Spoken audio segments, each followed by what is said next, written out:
get up.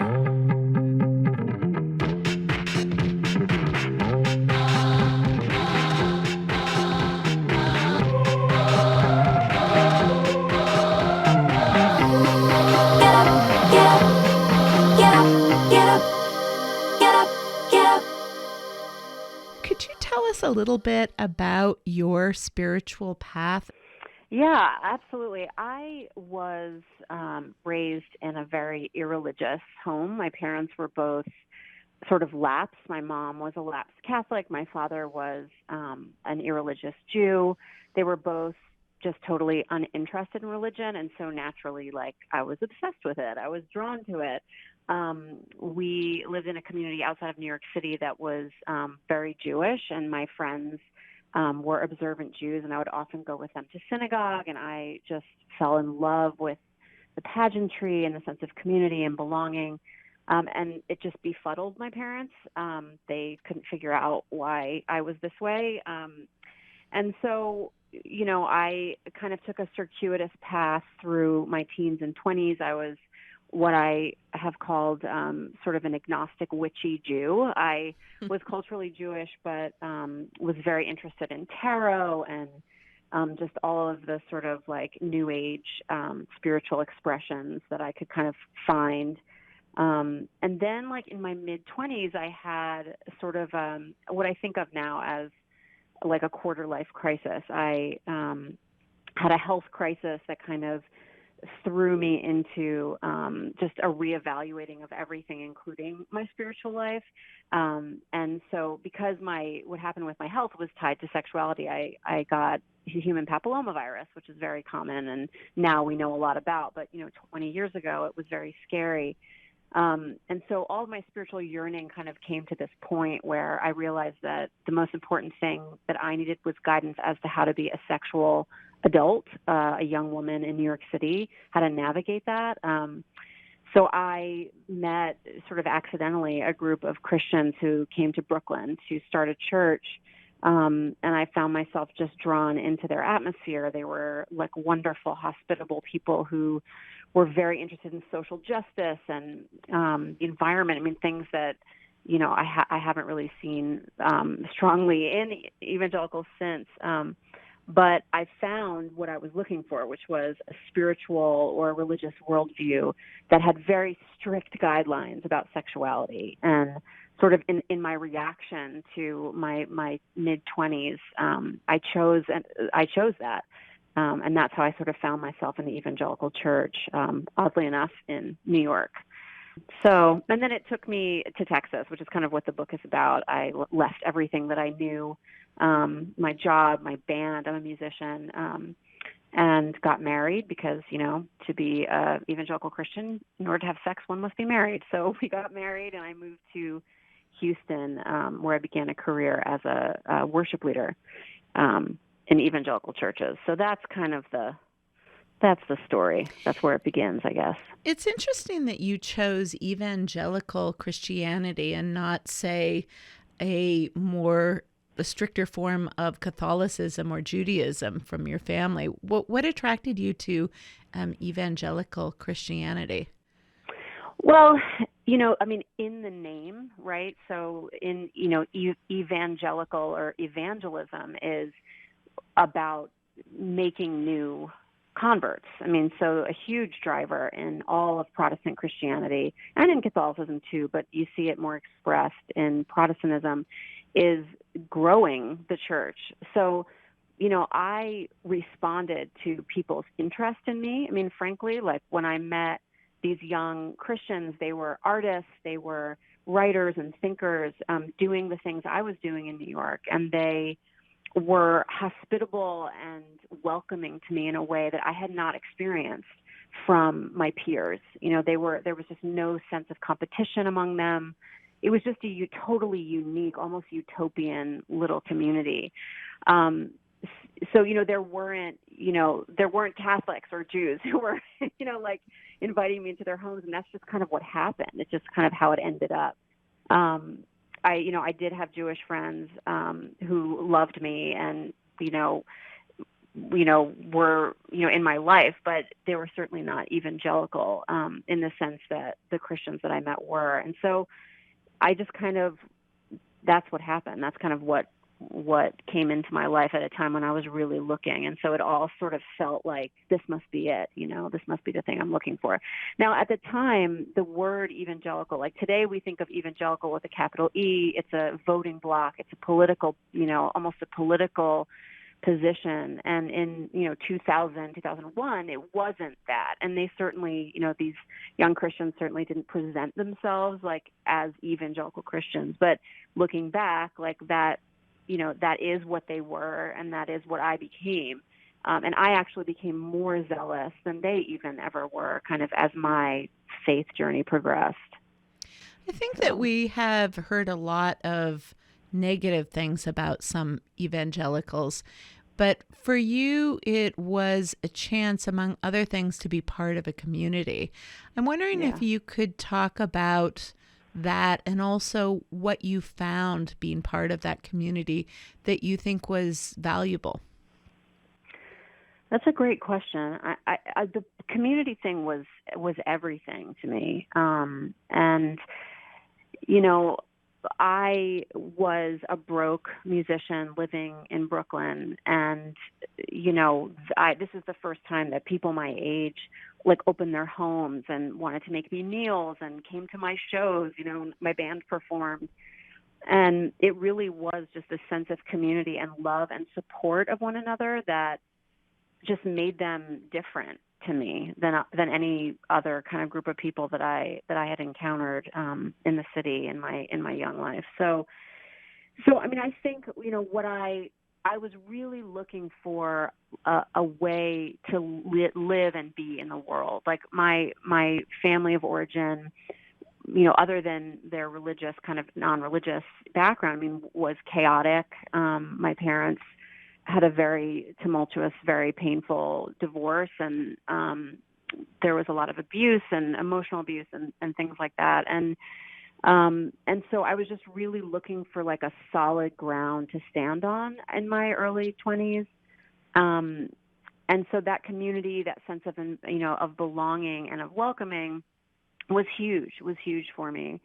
And, and a sense of social justice. I mean, at its core, Christianity, is about feeding the hungry and caring for the poor and the fatherless.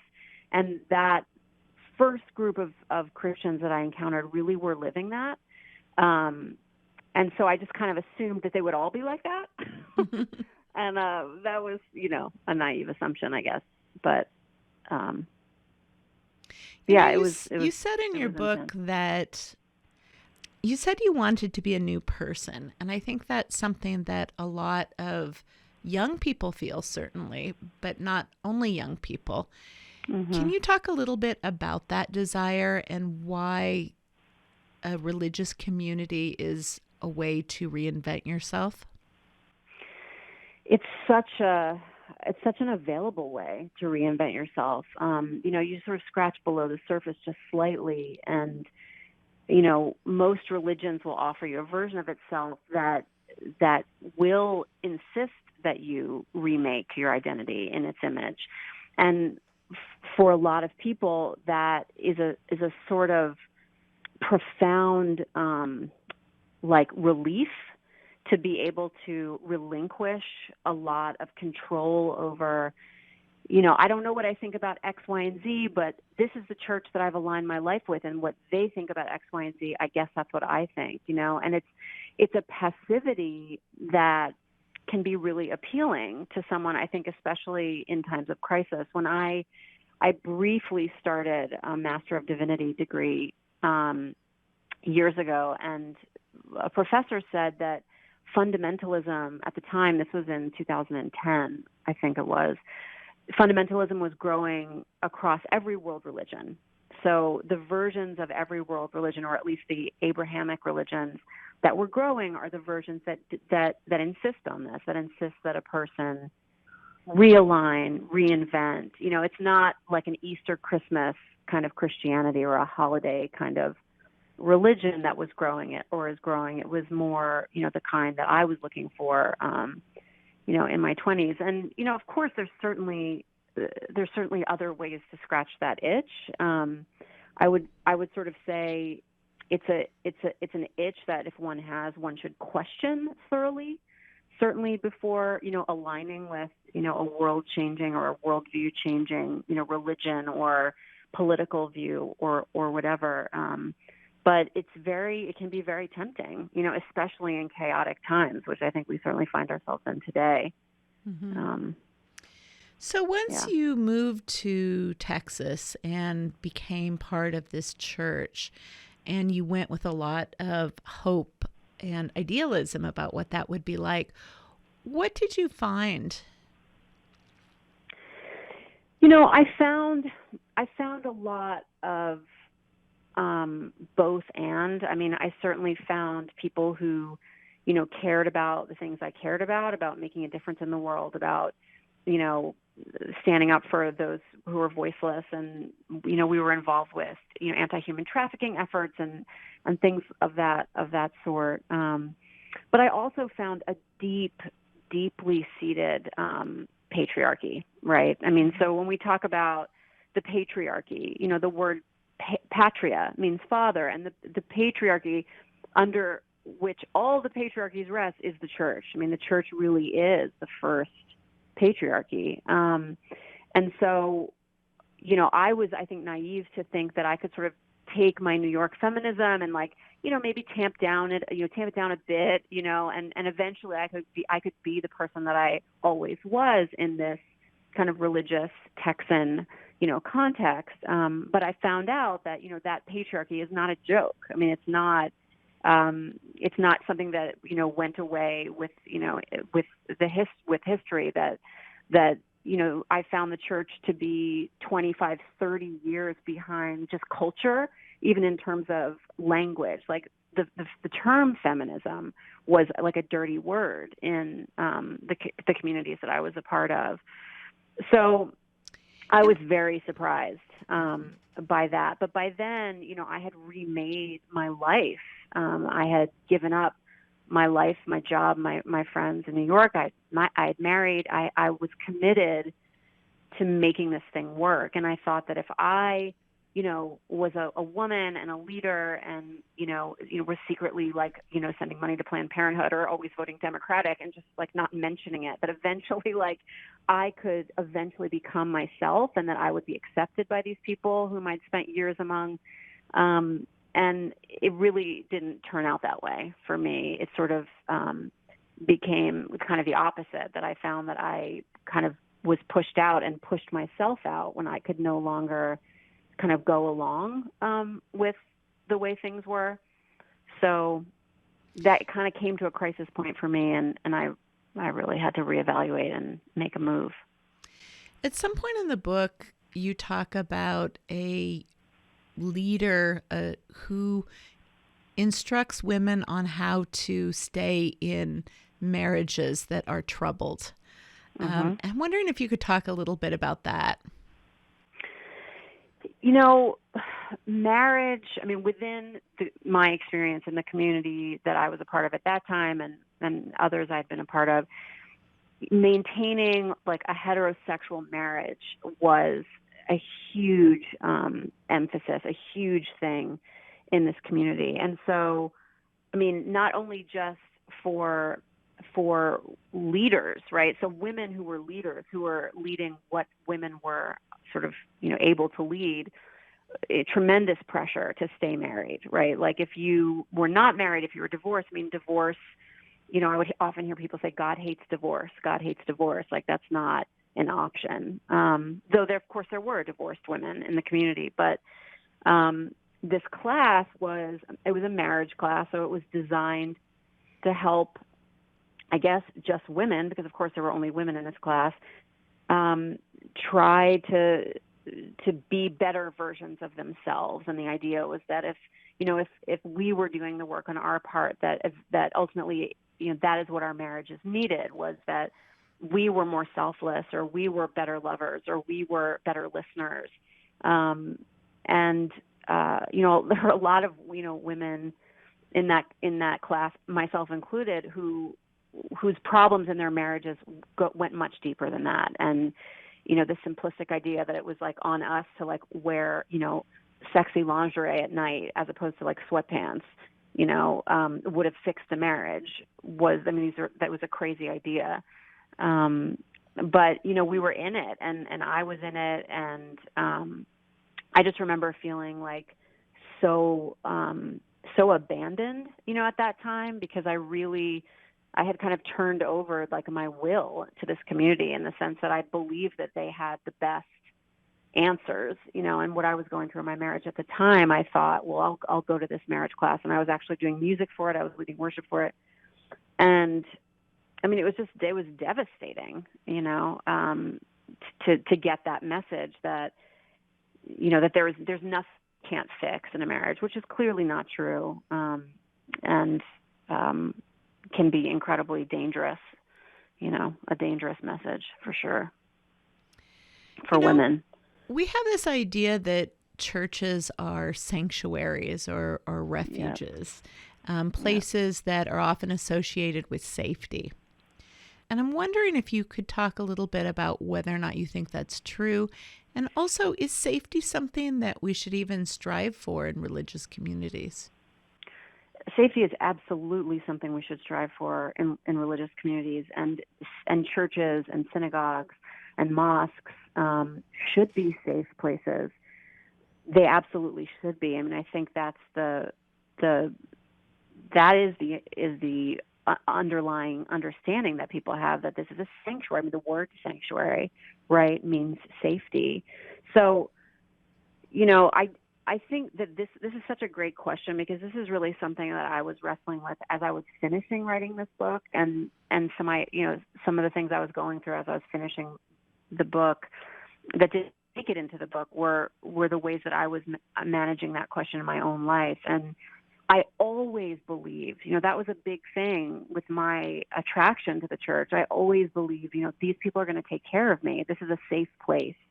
I can come here with my gifts and my talents, and I can, make the sacrifices that I will make, of my, beliefs in many ways, of a secure income even, to work in a church is certainly not, at least for me, it was not a lucrative route to take. And that the exchange would be that I would be safe here, and I found that to not be true for myself. I was not safe. Why not? In my body, in my spirit, emotionally, I was not safe. So I think we have not just in the United States, but I think in the world, we're sort of in a moment where we have a crisis of leadership, or we're looking at a crisis of the perception of leaders that we've had, as trustworthy, as, dependable, as not liars, for example, right? Speaking broadly about, politics. But the same thing I think is happening in the church, and it needs to happen. And this is something I hope that my book can do, is to start these conversations about what is safety and what is, how are we making these spaces safe, not just for women, but for queer people, for people of color. How are we making those spaces safe? Because they haven't traditionally been. And it's a particularly, I think, egregious thing when like spiritual authority covers over harm, that's done. And I know that harm can have really lasting, painful effects on those who suffer it. Do you think that there is a way to create more inclusivity in institutions like churches or religious communities? Absolutely, there is, and there have been strides in that. So I'm a part of an Episcopal church, the Episcopal Church in Texas, the church that I serve now, that I sing for their 5 o'clock service. So the Episcopal Church, from what I can see, is incredibly progressive, affirming of both women and queer leadership and people of color. And at what I see is that the Episcopal Church is making efforts and strides to sort of change that narrative. But even in the most liberal, Protestant church, there is still just a history of that patriarchy that we were talking about earlier. So, I think it absolutely can be done. I think the way that it's done is through, the governing bodies that the denomination, kind of use to guide them.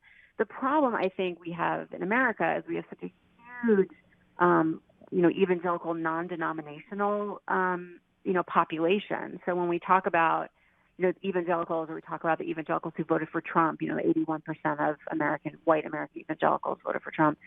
Very often those are people who are participating in congregations that are not affiliated with a denomination. So to change kind of like policy from the top down is very difficult, because each church in that sense would have its own autonomy, and could decide, yes or no, whether to include women and, queer clergy. So, I think there is, of course, a way to make change. I mean, I believe change is possible, but I think it has to come from leadership. It has to come from a real desire in whatever, governs the body, that change is made. And I think, I have a lot of hope. I have a lot of hope for millennials. I think that, the generation younger than me, I'm a Gen Xer, are absolutely clear on these things, and clear about, their refusal to participate in spaces, from what I've seen, at least in religious kind of, or ex-religious circles, their refusal to participate in spaces that are not affirming of their values. And that will send a clear message to the church. If people stop coming, things will have to change. I don't know if it'll get to that, but I hope we do see that change. You also talk a lot about relationships to women and how those relationships have sustained you both in religious communities and also in friendships. I'm wondering if you could talk a little bit about that. Yeah, my relationships with women, just completely sustained me through the crisis that I kind of write about in this book, which was both a crisis of my faith, feeling like this thing I built my life on, I couldn't believe it anymore. I couldn't really stand behind it anymore. And then my marriage at the same time underwent a similar deconstruction. So, in that and through that, a very small group of women, 2 or 3 women in my life, I could be myself with, and I could bring, all of these doubts and these fears and these complications of what I was doing and what I was thinking about doing.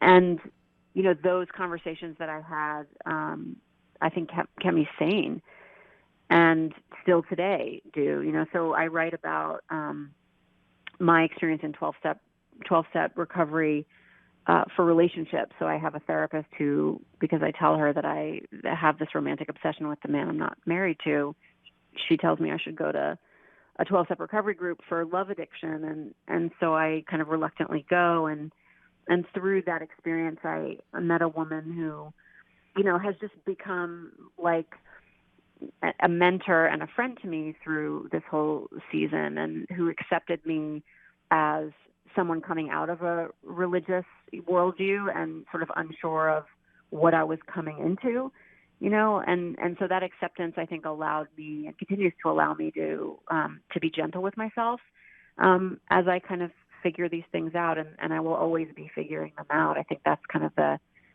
that's the answer to the question, right? Is that there is no answer, that it's all a process.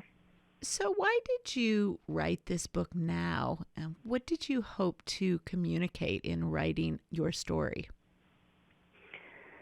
I wrote it out of just this urgency that, when I look back on it, it does sort of befuddle me, honestly, because I wrote it as I was going through most of this. So the timeline is 2015 to 2017, and I drafted the first draft of this book. I completed in the summer, at the end of 2016. So, it was really like close to the events that were unfolding. And I just felt this urgency that in order to understand myself, I had to make it into something. I'm an artist. I'm a musician. I've always done this. I think Joan Didion said, I write to understand what I think. or something to that effect. And I think that I was really trying to gain some understanding, and I knew that by writing, on one hand, that would help me. And on the other hand, I was feeling just the beginnings of this kind of the tremors of what I think is happening now with what is called now the Evangelical movement and Church Too and the Me Too movement.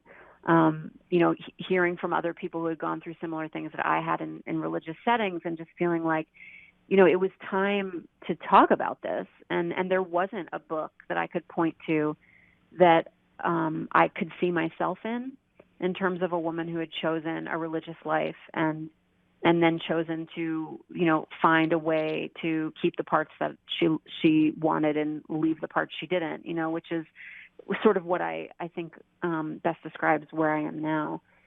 But I definitely felt, it was kind of it was an urgency that almost felt like how I felt when I had my daughter. I have one child, she's 13 now, but it was the strangest thing that I was just utterly focused. Like, I knew that I wanted this, and I was going to see it through. And that's really what started the writing of the book, this sense of urgency. And as far as what I hope for it, I hope it opens conversations for women and other people who have been traditionally marginalized by the church, that they can see that their voice and their story matters, that they're not alone, and that you can make a religious life for yourself, even when, the patriarchy or the traditional structure tells you that you don't fit in. I'm very adamant about this, that if I choose to stay, I will stay, and I will bring my politics, and I will bring my, my feminism. I have queer Christian friends who, are in the same position, or, feel like, why should I lose my faith? Like, why should I have to give this up? And on us, it is, the onus is on us to find communities that reflect our values, but those communities are out there.